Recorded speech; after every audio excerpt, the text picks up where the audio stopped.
आज हम बहुत ही टेस्टी खोया जलेबी बनाने वाले हैं जो कि बहुत ही सॉफ्ट और रस भरी बनकर तैयार होने वाली है।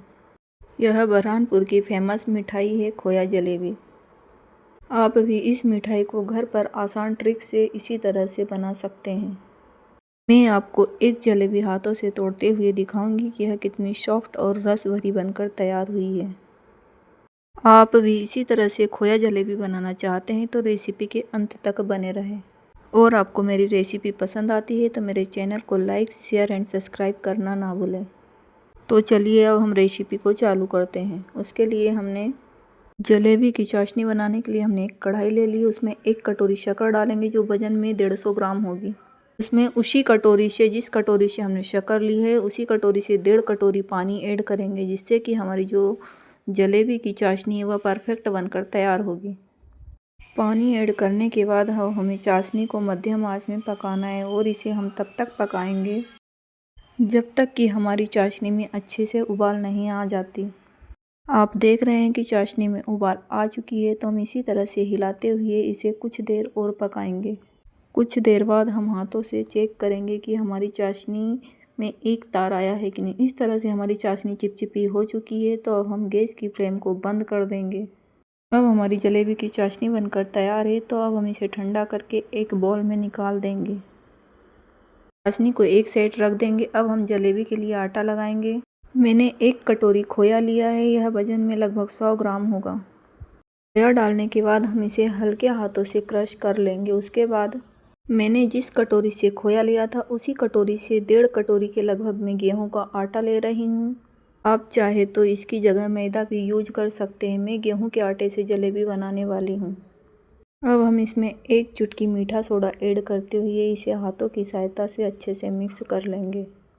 मिक्स करने के बाद हम इसे दोनों हाथों से इस तरह से रगड़ते हुए प्रेस करते हुए हमारे जो खोया में गुठलियाँ हैं उसे इसी तरह से गेहूं के आटे में अच्छे से गूँथ लेंगे, ताकि इसमें किसी भी प्रकार का कोई लम्स ना रहे और जो बेकिंग सोडा डाला है वह भी पूरी तरह से आटे में मिक्स हो जाएगा। मिक्स होने के बाद मैं इसमें थोड़ा थोड़ा पानी डालते हुए इसका आटा गूँथ रही हूँ। आप चाहे तो पानी की जगह दूध का उपयोग भी कर सकते हैं। मैं पानी से ही इसका आटा गूँथूँगी। आप आटा पानी या दूध से गूँथ रहे हैं, जिससे भी गूँथे थोड़ा थोड़ा पानी या दूध लेके इस तरह से इसका सॉफ्ट आटा गूँथ लेना है। आपको फिंगर से दिखाऊंगी कि मैंने कितना सॉफ्ट आटा गूँथा है। इसी तरह से आपको भी गूँथ लेना है। अब हम इसे 10 मिनट के लिए फूलने के लिए कवर करके रख देंगे। 10 मिनट हो चुके हैं, तो अब जो जलेबी का आटा है वह पूरी तरह से फूल चुका होगा। तो ढक्कन को उठाते हुए हम इस तरह से आटे को प्रेस करते हुए अच्छे से गूँथ लेना है, ताकि जब हम जो जलेबी के रोल बनाएंगे तो वह किसी भी तरह से फटेंगे नहीं।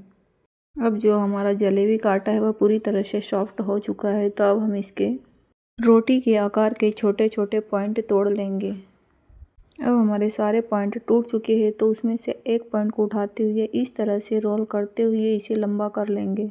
इस तरह से प्रेस करते हुए हमें रोल को घुमाना है और इसे ज़्यादा लंबा नहीं करना है। हल्का सा घुमाते हुए इसमें हम चाकू से कट लगा देंगे। सारे कट लगने के बाद इसका हम एक पॉइंट उठाएंगे और इस पॉइंट को इस तरह से घुमाते हुए चकले या थाली की सहायता से आप इसे लंबा आकार दे सकते हैं। अब आप जितना लंबा चाहे उतना इसे लंबा फैला सकते हैं। इसी तरह से अब हमारे सारे जलेबी के रोल बनकर तैयार है।